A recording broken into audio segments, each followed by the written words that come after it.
get tortured. Shh, it's the Film Flamers.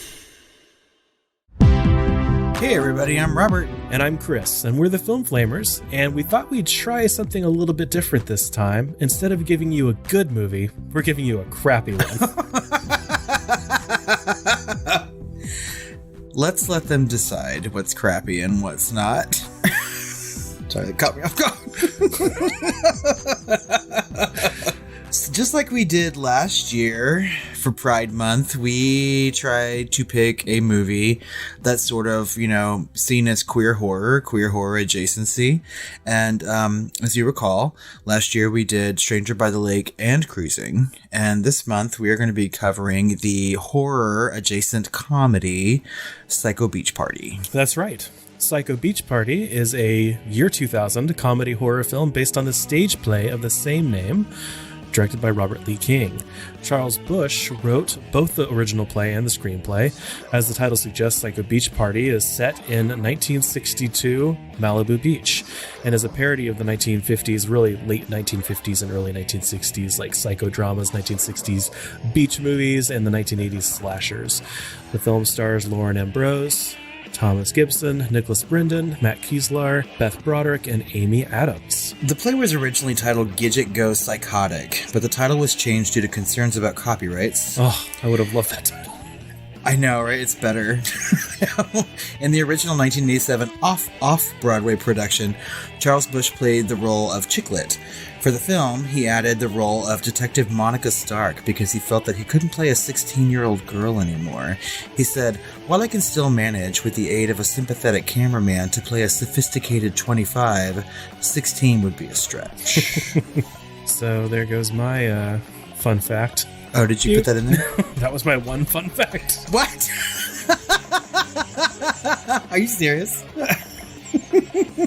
I should have read the beginning of the description. Great. But before we get too deep into the perfect wave, this is Psycho Beach Party. I guess we are the only ones watching the movie. These guys have only one thing on their minds. Want a wiener?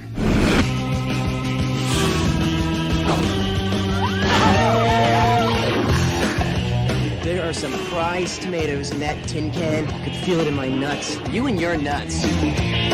You kids think you own this beach. Think it's a teenage world. Well, you're dead wrong. I can help you with that. Have I been acting strange lately? Who do you have to get a hot dog in this dump? What? Por la mañana al mediodía. A surfer chick with a split personality. Should I unpack my bongos? I intend to unpack mine. All right, guys, come on. That's enough. What the hell is that? Help me. I hate to say this, but I think our little chipper may be the butcher at Malibu Beach. Strange that the victim had only one testicle stuffed in his mouth. Well, that's because he only had one. Plenty of meat, but only one potato. A little sex. I believe this is what you young people call a gangbang. A little sin. I've been a bad boy. Bad boys get spanked. A little psycho.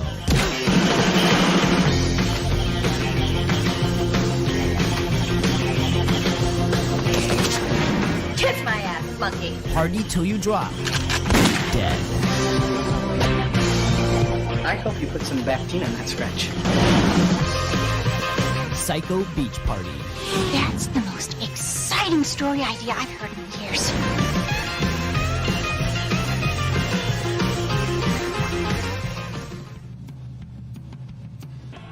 At a Los Angeles drive-in, friends Florence, played by Lauren Ambrose, and Berdine are watching a horror double feature of movies starring Bettina Barnes, played by Kimberly Davies. Florence can't help but notice that she and Berdine are the only ones watching the movie, while the other kids are making out. A few cars down, surfer bum and college dropout Starcat, played by Nicholas Brendon, notices Marvel Ann, played by Amy Adams, in the car next to him. She notices as well and asks a friend about him. Florence heads to the concession stand for a hot dog and runs into Lars, played by Matt Kessler, the foreign exchange student living with her. They talk briefly before she goes to place her order. When the clerk at the counter attempts to serve a more attractive girl before her, Florence spots a circular sign and slips into another personality, Anne Bowman, who is far more brash and sexual than Florence. At that moment, a woman left in a car alone by her date has her throat slit, which causes quite the commotion at the drive-in. The following day, Florence and Berdine are stopped by police captain Monica Stark, played by Charles Busch, who asked them some questions about the drive-in murder, but during the questioning, Florence's mother, Ruth, played by Beth Broderick, pulls up and angrily ends the conversation. Desperate to hook up with Starcat, Marveland convinces Berdine and Florence to drive out to Malibu Beach, where he and his friends surf. Starcat's surfing game consists of Junior, who suffers from the heartbreak of psoriasis, TJ, a teen who claims to have the hairy balls of a man, and Yo-Yo and Provolone, two friends who are obviously a little more than just that. While at the beach, Florence embraces the idea of surfing and asks the guys to teach her. They refuse to let a girl surf, but she's determined, so she heads to the shack of the great Kanaka, played by Thomas Gibson, the leader of the group, to convince him to teach her. At first he also refuses, but when Florence sees circles in his shack, she slips back into Anne Bowman's personality. She hints at being a dominatrix and teases Kanaka with S&M. When Florence returns to her own personality, Kanaka agrees to give her surf lessons and hopes that he will again meet Anne Bowman. Florence slowly starts to be accepted by the group, but in the process begins avoiding Berdine. They give her the nickname Chicklet because they say she is not quite a woman yet, at least not one worth dating. Florence learns of a planned luau happening in a few weeks and decides that she wants to attend. One afternoon, Junior sticks around on the beach to surf alone, and Florence spots 2 swirls of sand, which again makes her become Anne Bowman. Days later, Junior's body parts are found on the beach, identifiable by his psoriasis. Captain Stark again shows up and is surprised to find Florence at yet another crime scene. While surfing, the group spots a woman come out of an abandoned beach house and run inside. The house is a local legend, and everyone tells stories of how a deranged child killed his family there many years before. Later, the group meets the new tenant, Bettina Barnes, the popular horror actress. Berdine professes her adoration for her and her work and soon begins working as her assistant. When Bettina learns of the urban legends surrounding her new home, the group plans a sleepover/seance to get to the bottom of the mystery. Florence's mother, however, will not allow her daughter to attend because she respects order and normalcy above all else. She will not have her daughter hanging out with actresses and beach trash. As her mother angrily tells her this, Florence notices some circles on her apron and slips into yet another personality, this one a young African-American woman. When Florence comes to, her mother, obviously worried about her daughter's well-being, allows her to attend the sleepover. That night, TJ begins flirting with Bettina and they agree to meet in the bathroom for a quickie. Florence and Starcat make a truce and agree to stop squabbling so much and be friends. While they share a hug, Florence again slips into Anne Bowman's persona, and Berdine learns of Florence's issues. While TJ waits in the bathroom for his rendezvous, the murderer enters and kills him. Captain Stark arrives on the scene and notices that he had a testicle stuffed into his mouth, but only one, because TJ had only one nut. Captain Stark begins to deduce that every person murdered suffers from an affliction in some way. The girl at the drive-in had a hair lip, Junior suffered from the heartbreak of psoriasis, and TJ had only one ball. While she is policing about, Kanaka stares at her and has a memory of when they were partners on the police force, and lovers. The pair broke up because Kanaka wanted the family, and Stark wanted to climb the ladder at the force. Back at Kanaka's shack, Florence again switches to Anne Bowman's persona and gets a little randy with him, and he figures out that circles are the thing that sets her off. Meanwhile, at a diner in the city, Bettina and the group meet for lunch. A bitchy girl from school who happens to be in a wheelchair makes a snide comment to the group before leaving and upsets Bettina, who leaves for air. The young woman is decapitated outside moments before Florence, as Anne Bowman, enters the restaurant, then snaps back into her own personality. She confides to Berdine that she thinks she may be the killer. Marveland, fed up with Starcat's future prospects, breaks up with him, and he begins to flirt with Florence. Captain Stark has a laundry list of suspects, however. Florence, of course, but also her mother Ruth and Bettina Barnes. She follows some clues about a car seen at the murders and deduces that the car is registered to Ruth Forrest.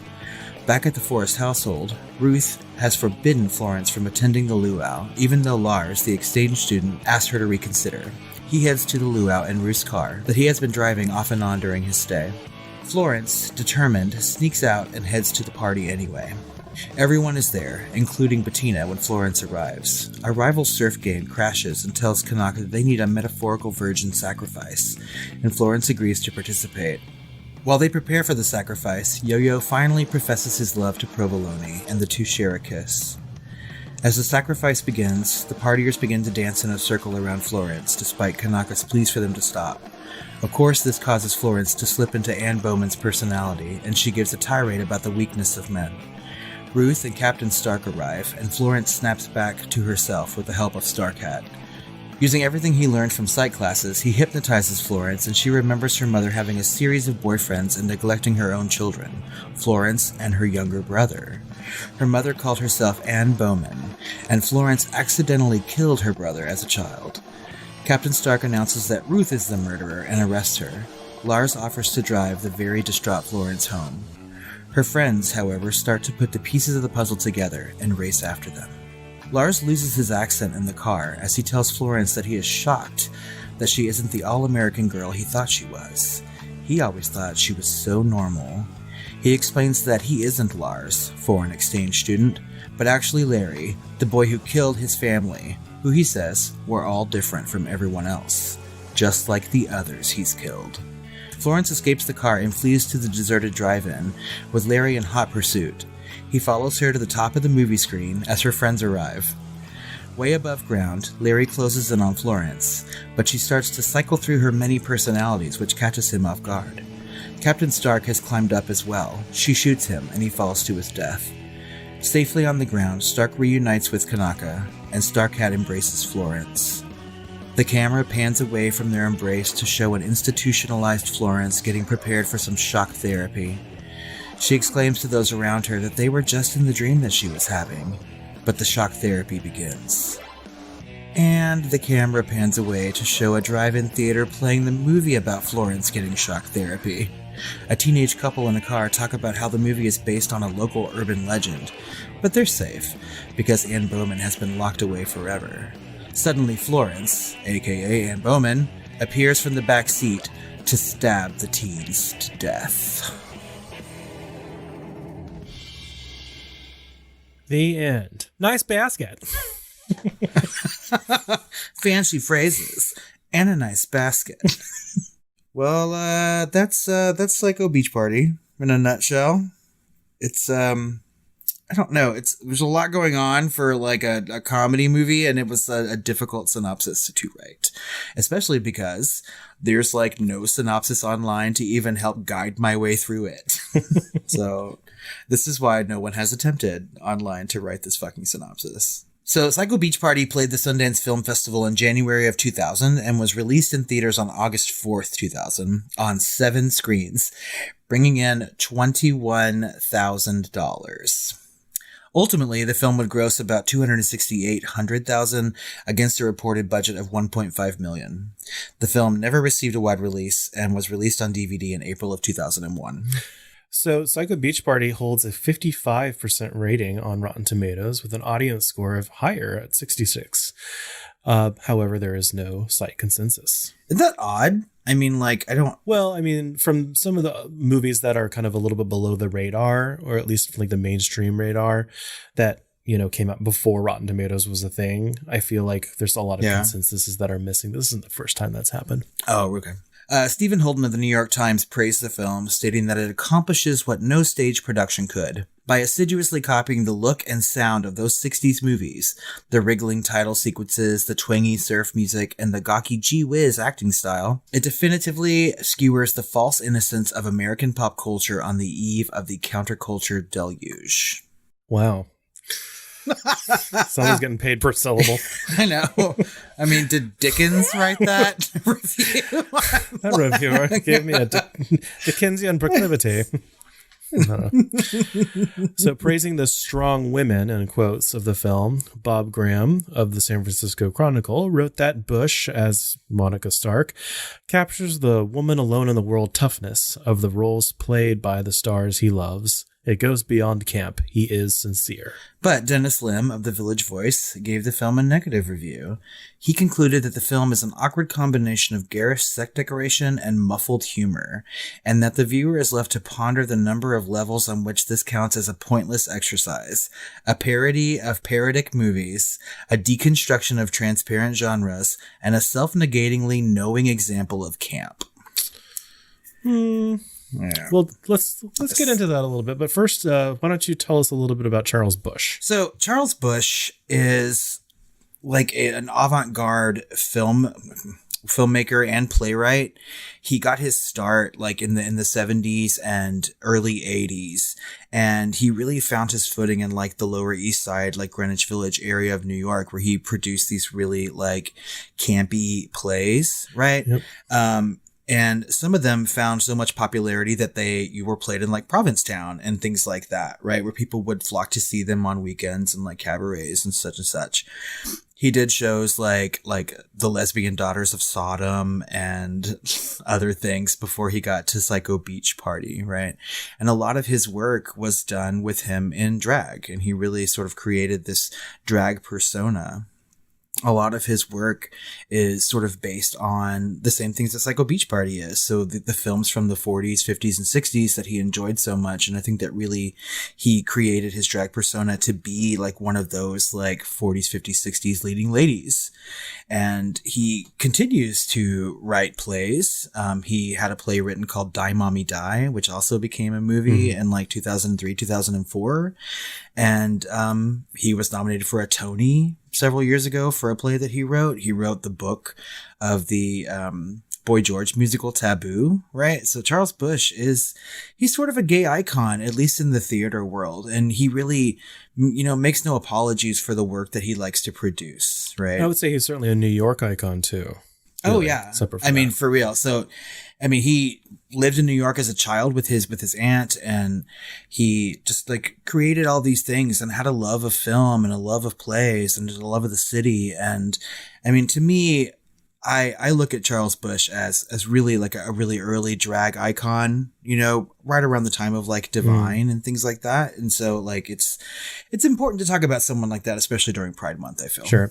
And actually, when I had my internship in New York, I did go to Greenwich Village, and I did go to an off-Broadway reading of a play, and I did meet him. Of course, I hadn't watched Psycho Beach Party, which had just come out a year or two before that, because I was there kind of post 9/11, a year or two after 9/11. So I was there in like 2003, I think, actually. And so Psycho Beach Party came out about 3 years before that. But he was really good, and I didn't know who he really was at the time. But I spoke with him after the play, and people were talking to him about Psycho Beach Party. It was really interesting. And also funny is like while I was there, and I was only there for like, I don't know, a couple of weeks, I saw Sarah Jessica Parker on the set of Sex and the City. And I also saw Neve Campbell at a bar when the New York blackout happened, because I was there during that week.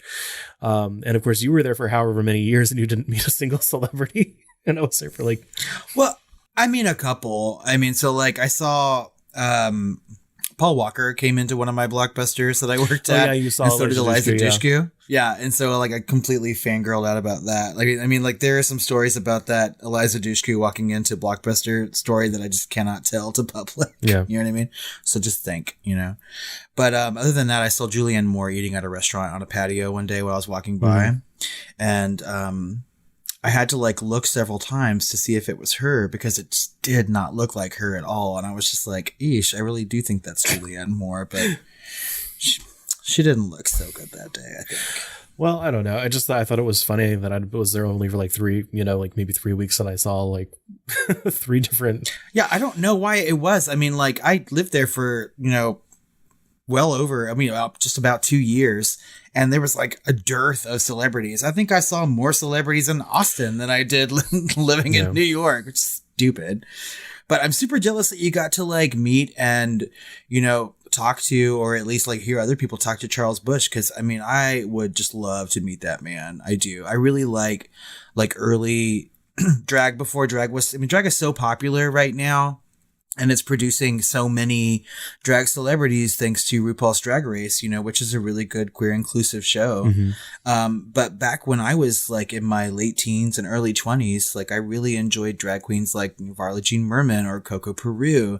And I watched movies like, Girls Should Be Girls or Die Mommy Die or Psycho Beach Party. And I really enjoyed like the campy aspect to these movies and the camp qualities of drag. And this is something that I look for when I watch drag today. They're just my favorite style of drag queen. So it's interesting that you brought up camp, especially after that review said it was like kind of self-negating like camp. Do you feel like this movie is camp? I do, right? And so like I was trying to think of like what the definition of camp is, right? Because people will always say that's camp, right? Or that's so campy, or question like, but is it camp, right? I think if you remember a couple years ago, like the Met Gala's theme was camp, and people were showing up in these, garments, and everybody online was like tearing them to shreds and be like, what is it, camp though? And so I think that most people don't even know. So I looked it up, right? And so what I found about camp as an adjective says deliberately exaggerated and theatrical behavior or style. And another one went so far as to say it is used to describe an activity or someone's behavior or appearance that is funny or obviously ridiculously funny. So the way I always thought of camp was things that aren't supposed to be funny or weren't intentionally funny are now funny, or for whatever reason are funny. So like you might go back and watch like a 1950s monster movie where, all the acting is just over the top or something else. And that might become camp. Versus what I think of as like over the top intentional would be like on the spoof side of parody, right? So I feel like parody can't really be camp because it's intentionally supposed to, it's intentionally trying to be funny, and to bring a, hysterical aspect to something that was taken more seriously before, or, spoofing on something else, like an entire genre. I was wondering if parodies can even be camp, and I think they can, especially like this is a good example where half of it is really good, hilarious parody, and the other half, it kind of falls flat, at least to me, and becomes camp because of that. So it's parody and camp all in one. And I feel like this movie is a good example of that. I mean, yeah, so I think that despite having an actual definition online that people can look at, which in itself is a definition that doesn't make a whole lot of sense to me, I think that everyone sort of like has their own idea of what camp is, right? And it's just become one of those things that it's hard to put your finger on, right? When I think of camp, I really think about John Waters, especially. So we have movies like Pink Flamingos, right? Polyester, or in, to the 80s, like Crybaby. And I think that a lot of people would consider that camp because it's so like over the top and theatrical, which a lot of those movies that you were talking about from the 50s were, and I really think that the term camp, or at least the word as an adjective, was created because of those movies that you just described. Yeah. So does that make sense? And then this movie in particular is trying to kind of be a parody of Gidget from 1959, which inspired the main character in this film, as well as Psycho from 1960, just a year later.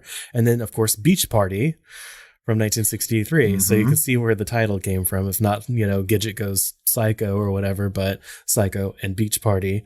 And all of these were very earnest, approaches to their genres at the time, weren't really meant to be funny in and of themselves, right? I don't think. And so looking back, of course, all of them are campy. So a lot of people think parts of Psycho are camp, at this point. Because they're just so saturated in pop culture.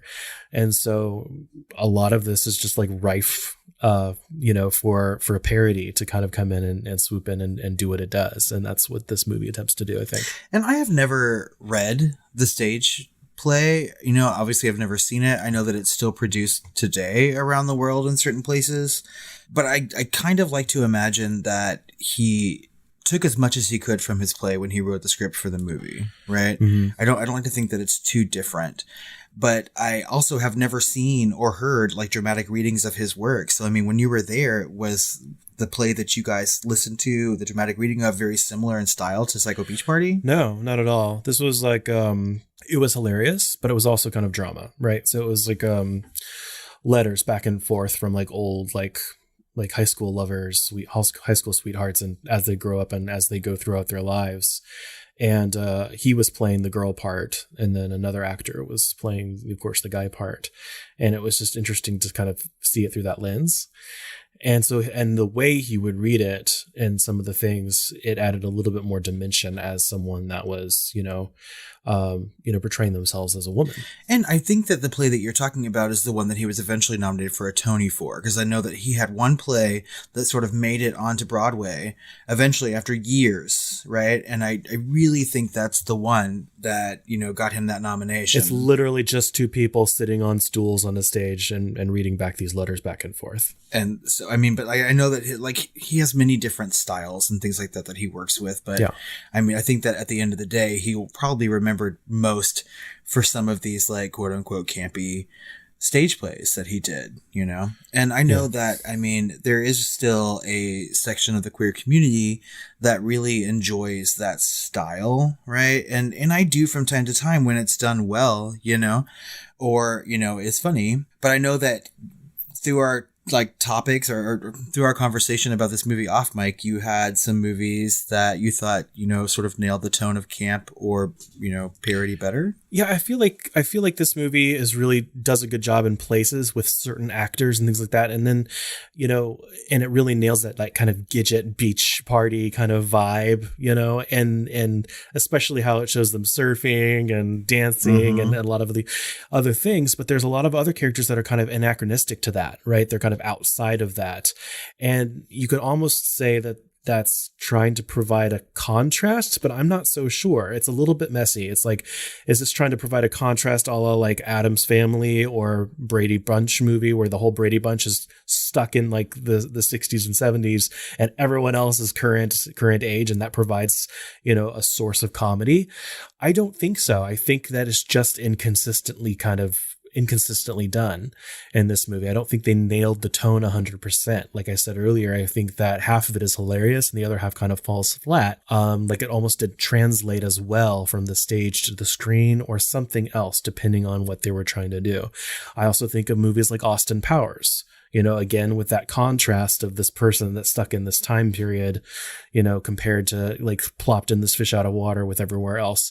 And I'm also thinking of like What We Do in the Shadows, which is also, kind of fish out of water contrast type of situation with all of this parodies of the different vampires from all these different times, and I just feel like if they had nailed the tone more consistently, like as soon as Nicholas Brendon goes on there, I don't think it was the choice of the director. I think it was the lacking of the actor being able to do anything other than be Nicholas Brendon, I think that's just probably a victim of its own budget, a victim of its own resources that was able to get. Still, it's incredibly impressive, the cast that they did manage to get, especially if you see like, people that would later go on to do huge things like Amy Adams. Of course, I love a lot of her early work. I loved her in, Drop Dead Gorgeous, which is kind of another parody, in a way. And it doesn't provide contrast because everyone is in that world. And that's how you can nail a tone within a world.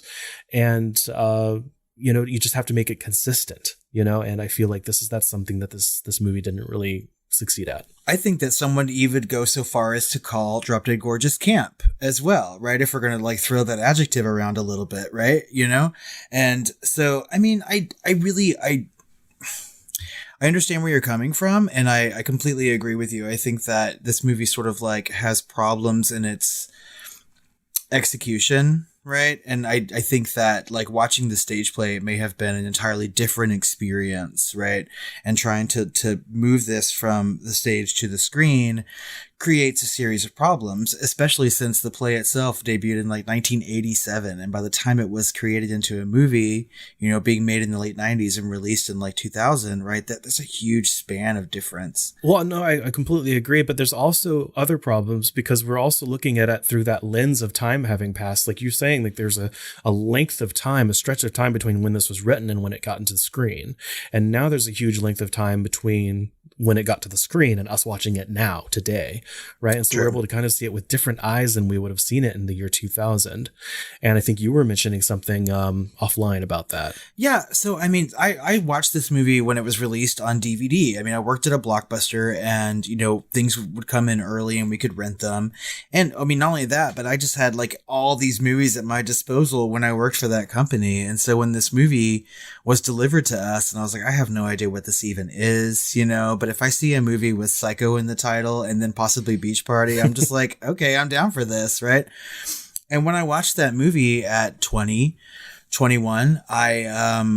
I loved it. I thought it was hilarious and, and campy, and there was lots of drag, and it felt like there was some queer representation going on in that movie. And, I watched it several times when I was young. I showed it to people, and then I sort of left it by the wayside, and I had all these fond memories of how funny Psycho Beach Party was, right? Mm-hmm. Like I even put it on our top 10 horror comedies episode list, right? Because I mean, this movie makes me laugh every time that I watch it, but, watching it for the recording of this podcast episode, like, I mean, some things have changed for me. I was taken aback by the way that queer people were represented in this movie, aside from Charles Busch. I mean, obviously he's giving a queer performance, as a woman, right? But I mean, like the way that they treat like the two gay characters in this movie, Provolone and Yo-Yo, is, kind of off-putting for me. And I can't believe that I thought that it was so good at the time, right? So we have to think about, there's a scene in the movie and these two characters have been flirting with each other, like through the entirety of the movie to like great effect. Like when they're always wrestling with each other. There are some times when they start wrestling and like their friends start squirting oil all over them and things like that. They have these real gratuitous moments in the movie. And then, it finally starts to realize or dawn on these characters that they may be gay. There's a scene where Yo-Yo is being talked to by Captain Stark and she's asking, are there any differences in you that might cause a killer to come after you? And he's like, well, sometimes, I have these feelings about my friend Provolone, and he storms out of the room. And then at the end of the movie, we finally get to see them, sort of profess their love for each other and share a kiss. Meanwhile, Provolone has like dealt with constipation the whole time in the movie, I guess, which is a joke. And whenever they share a kiss, like his body feels the need to release, right? He's like, oh, we just kissed and it's a good moment. But finally, after like, an hour and a half, I have to go take a shit. And I'm like, as a 40-year-old gay man watching this, I'm like, it's kind of hard for me to believe that I would find this to be such an inclusive movie back in 2000, right? Mm-hmm. But I guess it's not that hard to believe because there wasn't that much representation going on in horror movies or any movie for that matter, as far as like the queer community goes. Yeah. And I know this movie was, pre-written as a play long before it was filmed, but I still really kind of thought that they could be a little bit more, open and brave with that representation if they were going to go that route.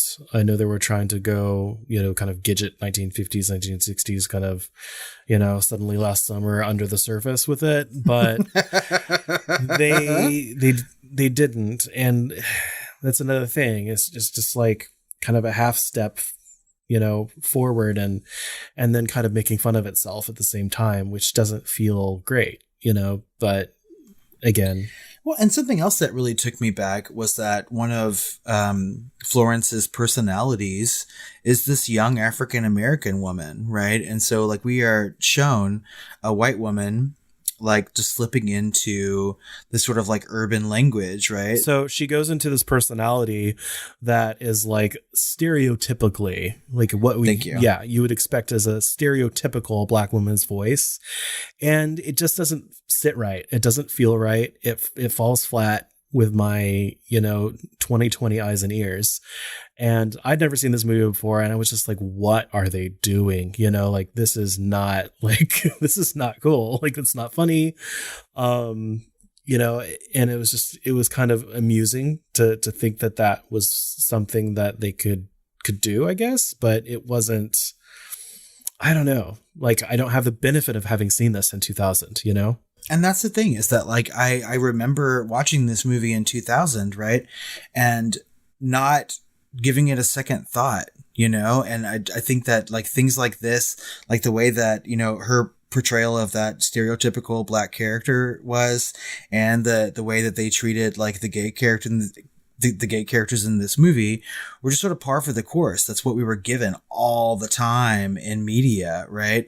And watching it from a perspective of, you know, how I've changed over the last 20 years, it's really like frightening to me that that was the only representation that we had as queer people, and the fact that they could just play off like some sort of like African-American stereotype as a laugh, you know? And I really don't think that if this movie were made today, that either one of those things would fly. Especially coming from a writer that is queer. You know, it reminds me of our conversation over on Patreon when we covered Suddenly last summer, you know, where, you know, like the writer and the director or like the main actor, you know, is like all gay. And yet we come up with this like horribly negative thing. And we kind of concluded that, you know, they were basically saying any display of this is better than no display of this. And I don't know. I feel like the year 2000 is a little late for that, especially coming from a queer author, you know, where not only is the, you know, the gay guy is kind of the butt of the joke, almost, you know, literally. And then, you know, we get this kind of like racist or borderline racist things going on. It's just kind of disappointing. But again, maybe that was their thing. We're going to make this movie and this is what we can get away with. And, you know, any display is better than none. I don't know. And I will say too, I mean, like there's been a lot of people who have gone back to watch some of the movies from that time period, right? And maybe have found some like queer undertones in it, especially if you're talking about like gladiator movies and things like that. I think are famously ripped for having some sort of gay subtext or at least some gay visuals, right? And if he's trying to parody that, you know, with like the wrestling scenes or whatnot, that's fine. But I don't remember a lot of beach movies having like underlying gay characters in them. It's just not something that I remember. And I've seen several of these movies. My father loves Gidget for some stupid reason I don't know. But well, it's interesting because it's like all of that. The joke goes on those two guys where it's really still kind of ambiguous until the very end, but nothing is targeted towards his character, who he wrote into the movie so that he could be in it. You know, the inspector, the captain or whatever. And he's obviously a man, even though he uses a naked female double in a sex scene. You know, it's never mentioned. He's never the butt of a joke, maybe just in visual storytelling he is. But it's interesting that he's never is, but those two guys are. I don't know. Yeah. I'm not going to psychoanalyze this. It's really meant to be, you know, a parody spoof of these late 1950s, early 1960s movies. And, you know, we can leave it at that, but I feel like it's a little bit more than that. And that's why we're discussing it. Yeah. I mean, I think you have to, right? And so I kind of have a hard time like recommending this movie to watch to people now. Right. And that's a drastic change from in just 20 years, you know, when I would be like, oh my gosh, You have to watch Psycho Beach Party. It's hilarious. Right. Well, you put it on our docket for ever since we became a podcast. You wanted to cover this movie, you know, and when we were kind of excited about it, and then we both watched it, and you watched it again after having not seen it in so many years, and you're like, oh, I'm less excited about talking about this now. Yeah, I mean, because it is problematic, you know, and I really want to pick movies, especially during Pride Month, to talk about like really good representation of queer people in horror movies, horror cinema. And, you know, through my like, you know, nostalgia boner of this movie, I was like, this is the one, you know, because it's so funny and there's a man playing a woman and things like that. But I mean, from a 2020 perspective, this movie is problematic when it comes to, you know, people of color and queer people. And so, I mean, I think that putting this on the docket may have been a wrong choice, you know, and I'm not saying it's not a bad movie. It has some merit. Well, it certainly sparks, you know, some conversation, which I think is worthwhile. For sure. But let's talk about some of the acting in this movie, right? Some of the different characters and different actors that we see in here. For all the problems with the characterization of at least one of those personalities, I thought Lauren Ambrose did a really excellent job as Florence, or Chicklet Forrest, or Anne Bowman, or whatever she's going by, whatever personality it is. Yeah, all those names, right? As opposed to almost everyone else in the whole movie, you know, like I feel like the only other standout would probably be Amy Adams as Marvel Ann, you know, and I love the chick in the wheelchair, although she's a little anachronistic for the parody. Yeah, you know, but I liked seeing familiar faces like from Buffy, Nicholas Brendan, who played Starkyatt. But he's Nicholas Brendan, he couldn't do it. And then there's actually a lot of Buffy alums in here in this movie, or people that were in other movies that had a lot of Buffy alums. There's like a lot of like fun facts around like the Buffy ties, but I decided not to include a fun facts section for this film. So we're just going to talk about this. Aw, that's sad to me. We're not celebrating Pride Month very well with this movie. There are no fun facts, and we just have problems with it, But I mean, I agree. I think that Lauren Ambrose did a really good job in this movie. And I know that we didn't talk about any accolades for this film because there weren't any, aside from like a couple nominations and awards at like the film festival circuit. And I think a lot of that, surrounded Lauren Ambrose. She also had a movie come out the same year that played film festivals called Swimming, which is a teen drama dealing with some like queer aspects. And I think that she was getting a lot of recognition for that. And she would go on to do things like, 6 Feet Under, which she was like just fantastic in. But I think that, she really carries this movie in a way, and in a movie that finds it hard to nail its tone. I think that she sort of nailed its tone as an actress. I think that she did a very impressive job. There was that scene where Starkyatt is hypnotizing her, and she's sort of like channeling through her different personas at a rapid pace, right? And I know that people acting in film have the opportunity to stop and have many, many takes and things like that.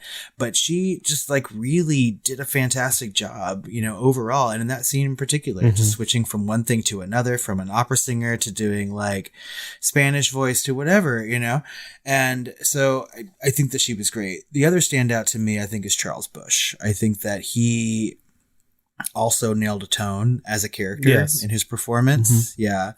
And I think that Charles Busch would always do that no matter what he's in. Right. And I just really enjoy that character quite a bit. I think he gets like some of the best lines, and of course he wrote it, so of course he would, Yeah. But I really enjoy those two characters, those two performances. Other than that, I kind of like this movie as an homage to 1950s horror and 80s slashers, right? There's a whole lot going on in it that lends itself to that. So, we're talking about Bettina Barnes being an actress, and her movies are sort of like schlocky, right? Like the 3-Headed Pizza Waitress movie and like Sex Kittens Go Bossa Nova or whatever that she's in that they talk about, right? And just coming up with that kind of a title, Charles Busch deserves some sort of like recognition for thinking of that. And there's the character of Berdine, who is constantly talking about how Bettina Barnes's movies affect her on a deeper level, right? Which is, I think, a lot of horror fans do today. They will go back and look at movies from the 50s. If there was like a Sex Kittens Go Bossa Nova, we would stop and be like, well, this movie, speaks about this on an underlying level or whatever. And so like Berdine is like all the horror fans who like really read a whole bunch into horror. And so there's a lot in this movie to embrace for the horror community, I feel. Yeah. And also Beth Broderick, I think, is just great. I think she's great in everything that I see her in. I think it's something about her face. And she was the mother of Florence. Right. She plays Ruth Forrest, right? And so like Beth Broderick was also on like the original Sabrina the Teenage Witch series. And she looks so like motherly, and then when she screams out something like "you motherfucking cocksuckers," you know what I mean? It's just that kind of face saying those lines delivered in such a way is funny. And for all of its problems, this movie does make me laugh, and I think more so back in 2000, less today, but that could just because of all the problems that we've mentioned and the fact that I knew all the jokes were coming when I watched it too. Yeah. Well, since there are no fun facts about this movie, which also makes me sad, I guess we'll just dive on into some questions. So, were you scared watching Psycho Beach Party? No. No. For all the wrong reasons we were scared. We were scared for the people who made this movie back in 2000 and for the people who are going to watch it today, maybe. But, with that being said, do you think that Psycho Beach Party is a horror movie? No. Yeah. There was a time that I would squarely call this horror adjacent. But I don't. Well, it's different, you know, Anymore. because it's like Scary Movie. Is Scary Movie a horror movie? It's parody of a horror movie. So it's definitely has, you know, familial ties to the horror genre. And if it didn't, we wouldn't be really covering it, right? So I think there's definitely ties there, but no, it's not a horror movie. It's a, you know, it's a parody spoof, you know, that lovingly pays some homage to horror movies. And I would like to go back. I need to go back and listen to our episode on student bodies, because I forgot how we answered this question for student bodies. Did we call student bodies a horror movie? No, probably not. Probably not. I don't think so. Yeah. I mean, so yeah, it's just, there's a lot of homage going on. And I mean, clearly, like, there would be no Psycho Beach Party if we didn't have movies, you know, like 80s slashers or these beach party movies, or even like some psycho dramas that Alfred Hitchcock was making throughout the time. So there is a lot of homage going on. But I mean, ultimately, no, this is not a horror movie. Mm-mm. Out of 5 stars, what would you rate Psycho Beach Party? I gave it a 2.5. I'm sorry. You do not have to apologize. Never apologize for your review or rating of a movie. Well, you never want to shit on something that someone likes, especially when it's like your best friend, you know? Oh, thank you. There are some people, I'm sure, listening to this podcast right now that love this movie, right? And back in 2001, when I saw it, I did love it very much. And I probably would have given this a 4 to 4.5 stars. But on this most recent watch, you know, we start to realize some problems, you know, both, you know, as a community that we are now or where we live in. And I had to drop that down a little bit, and I would probably give this about 3 stars. Yeah. So I think that it's funny. And I think that it's worth a watch just for the way that this man obviously loved some of the movies that he's parodying. Parodying. Am I having a stroke? Keep all that in. But yeah, it's I don't know. It's problematic at best. So, well, you know, I have to say, we brought all this stuff up for kind of the sake of discussion and conversation, you know, because those are the things that we noticed on this watch. But I would say by and far, this movie is fairly innocent. You know, it's got its problems and it's a product of its time. And, you know, as long as we acknowledge them and discuss them and talk about them, I think the vast majority of this movie is something that, you know, is not problematic. It's just parody, you know, and so watch it. You might really enjoy it. That's true. I don't want people to like listen to this and then go watch it and be like, how is this problematic? You know, they're going to see the parts that we talked about, certainly, as problematic. But that I don't want to give people the impression that this is, you know, 2 solid hours of problematic. No, there's just sprinkled in throughout a light dusting, if you will. And I mean, like I said, it's still a very funny movie. Like, I laughed. I know that you laughed a couple times, you know, I mean, there's some funny moments in it.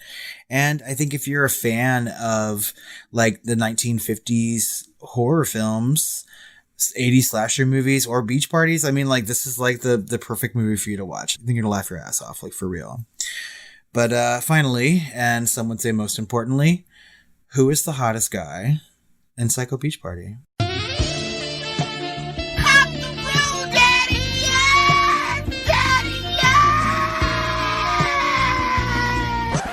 I'm going to have to say Lars, Matt Kieslar. Matt Kieslar? Mm-hmm. Yeah, he's really dreamy. I know that he's in like a lot of other things, right?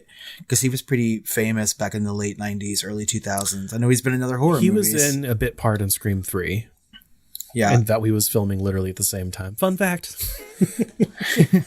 For me, the hottest character in this movie, the hottest guy in this movie is Provolone. Oh, yeah. Provolone. I forgot. Those 2 guys were actually both of those guys in the gay couple were pretty hot, actually, I have to say.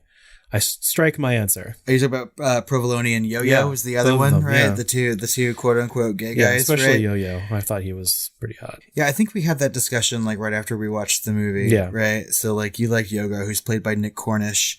And I think Provolone is super hot, and he's played by Andrew Levitas. He's also in a queer horror movie called Hellbent, which I actually enjoyed more.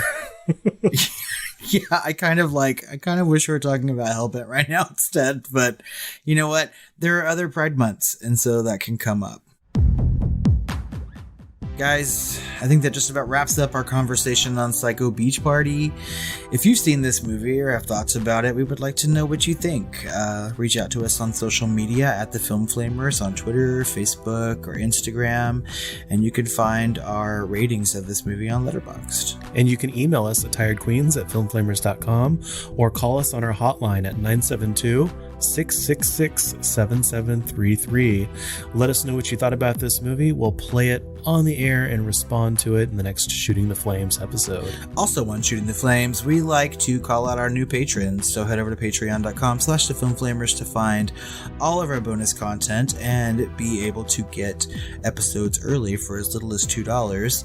This month we are doing a Flamers flashback to a movie that I watched a lot in high school, and that is Suddenly Last Summer from 1959. Yeah, and so I'll make sure that's released by the time this comes out, so you can go over onto Patreon and check that out. And on Shooting the Flames, we like to read reviews. So if you're listening on Apple Podcast or iTunes, give us a 5-star review, write a little snippet about why you like us, and we will read that on Shooting the Flames. And if you would really like to help us out, go over to the show notes of this episode, and please click on that link and take our survey. It only takes about a minute or less, and we're still taking those entries, so please go ahead and just check those show notes, click that link, take that survey, make us very, very happy. We're looking for ways to improve our podcast, so we really trust your opinions as loyal listeners.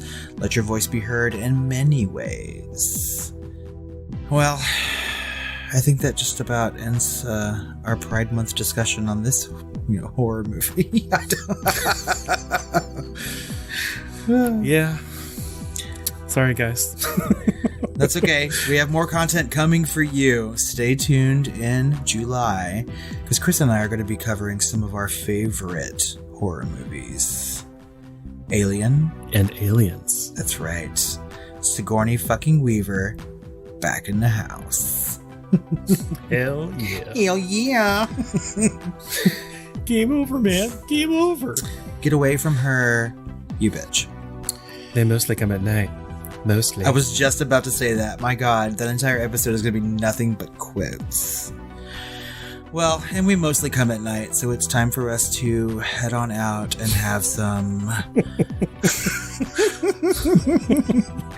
Was that an interesting segue? Sweet dreams. I'm really proud of that, actually.